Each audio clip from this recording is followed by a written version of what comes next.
Welcome back to Yang Daily. We've got a lot to cover and more on the way as soon as I can get it out. So let's waste no time and get right to it. We got new unemployment numbers that don't seem so new because they are the same as the week before. Another 6.6 million filed for unemployment this week. Given the alarming coincidence of the same number last week, I have to speculate that perhaps this is simply the maximum rate that can be processed. We certainly know that many are being turned away by overloaded bureaucracy, not to mention the millions more who don't qualify. Regardless, the official unemployment is now up to 10% of the workforce. No telling how much higher it really is.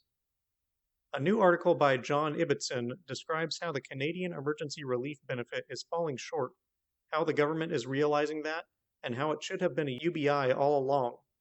Justin writes, as the Trudeau government scrambles to include one forgotten group after another in the wage support program, the argument for shifting to a universal basic income grows more compelling.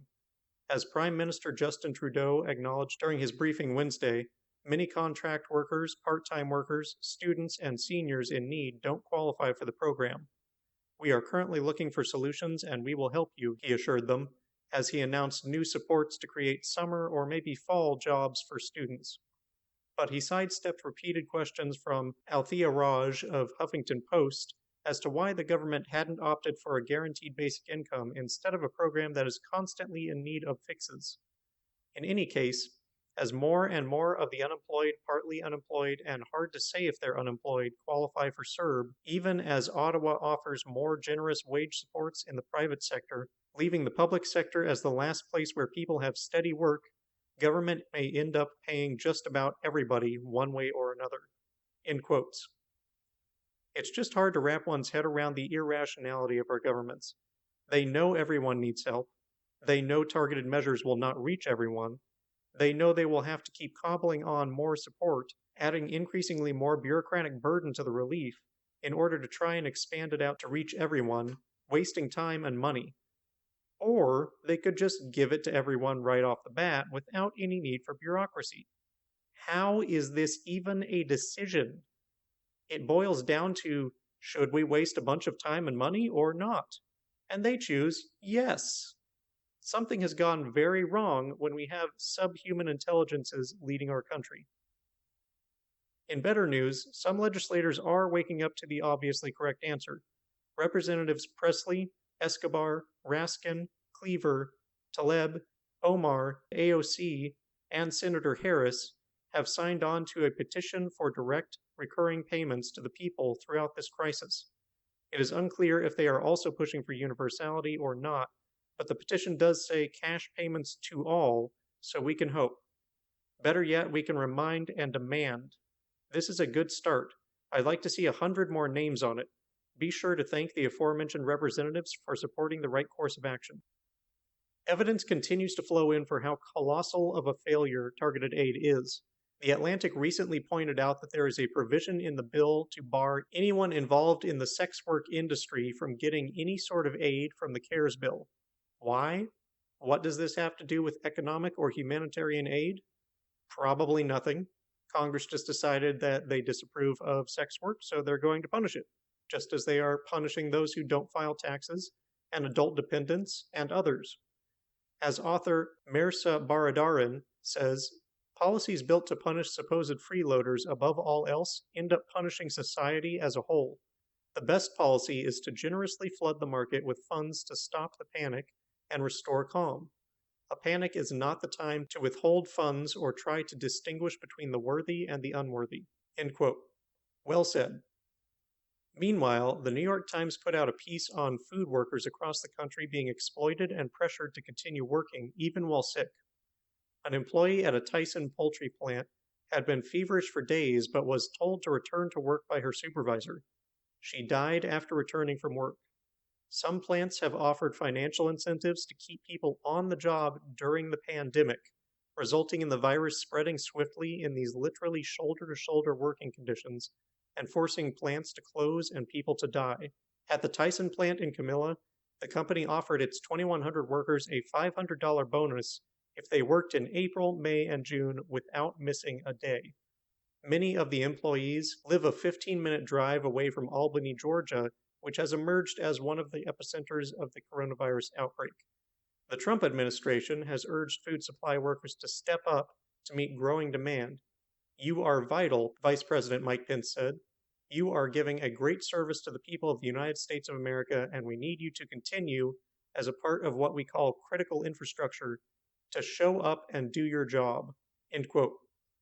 People have labored under duress, exploited by wage slavery for our nation's entire history, but never has the message of "work yourself to death for my benefit" ever been more clear or immediate than it is right now.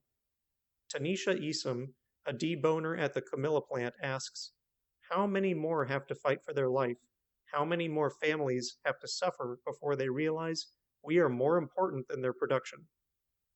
"Enough is enough," said a worker with Crohn's disease. "Nobody wants to risk their lives over some chicken. Sorry, my life and my son's life are more important." They're right. Enough is enough. Humans are not cogs in a profit-generating machine, and this is no way to run an economy for the benefit of anyone. We have a better way, and we can't enact it fast enough. On that note, YouTuber Jordan Hall of the channel Deep Code Bits put out a video on UBI and how it fits into the collective intelligence approach of capitalism. I think this is a vitally important conversation, as there is a widespread myth out there that UBI is somehow opposed to capitalism, that it's socialism. This is very much false. In fact, we do not have a functioning capitalist society right now. We have a distorted perversion of capitalism, and UBI is how we can achieve true, proper capitalism. Allow me to explain so that you can explain to others who suffer from this myth. Unlike socialism or communism, where the government controls production and sometimes compensation as well, capitalism is meant to rely on the collective intelligence of the citizenry and businesses, using money to vote for what gets produced and how much compensation a job is worth. Simply put, money is meant to flow up through consumption of products and services and flow back down through wages based on the attractiveness and need of the work. Very efficient when functioning properly, but ours is not.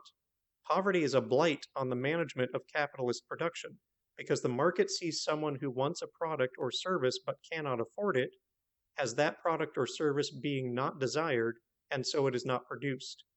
This is how poverty distorts production. On the other hand, jobs that are highly undesirable are frequently paid very poorly, entirely the opposite of how it should be, because people are forced to take any job available due to having no way to support their basic needs without employment. This is how wage slavery distorts compensation. UBI corrects both by supplying the means to meet basic needs without employment, guaranteeing the right to vote for production of basic goods, and making employment voluntary rather than forced. This means production produces what people actually want, and employers must provide appropriate pay and working conditions to attract workers based on the work required. As Jordan Hall notes, toilet cleaners would suddenly be paid vastly higher wages. This, in turn, would make it profitable for companies to make self-cleaning toilets or robot toilet cleaners, as it would now be profitable for those companies to buy them. We would no longer need to employ people in the awful job of cleaning toilets. And, instead of people fighting technological progress out of fear of losing a job that they hate but rely on for survival, those people would have a guaranteed income to support them while they find more meaningful work, whether through a new job, or self-employment, or volunteering, or whatever. We can progress as a species and rejoice in it, rather than opposing progress. This is how UBI gets us out of the twisted economy we have and into a proper capitalist economy that promotes progress and provides a good quality of life for all. As this is a discussion that comes up terribly frequently, I've screen captured this argument for easy sharing on Twitter. Feel free to use it. It's also, of course, in the script if you want the text itself. Scott Santens wrote a new article on UBI that has been receiving extraordinarily high praise from the community. I haven't had time to dig into it yet myself. I'm going to try and do that tonight. But it seems safe to say that it's worth a read or listen. You can find both the article and audio recording below. I will probably report my feedback on it in the next episode. Andrew had a lengthy conversation with Martin Luther King III, which you can find in the links. It was mostly stuff we're familiar with, but also included Yang saying that he was working on a data rights project, so that's interesting. Padgett recently held a virtual town hall meeting with Oregon and California UBI congressional candidates Heidi Briones, David Kim, and Blair Reynolds to discuss their platforms. I managed to watch it, and it was a very substantial discussion on UBI, how to get it passed, what the candidates are willing to do in Congress, their priorities, their other policies, and so on. This is a good one to watch to get to know these candidates better. I was very impressed by them. I bet you will be too. Padgett also had a recent discussion with Matt from the Zach and Matt show, which you can also find in the links. Eddie Chu pointed us to a basic income discussion group that takes place Wednesday nights and is led by Alex Howlett, proponent of consumer monetary theory. Sounds worth checking out. Lastly, a notable progressive talk show host and critic of Andrew Yang, Kyle Kulinski, tweeted that he has come to realize that UBI is among the most important improvements we could make to society, as the simplest, most direct way to help people. Nice of you to notice, Kyle. Welcome aboard.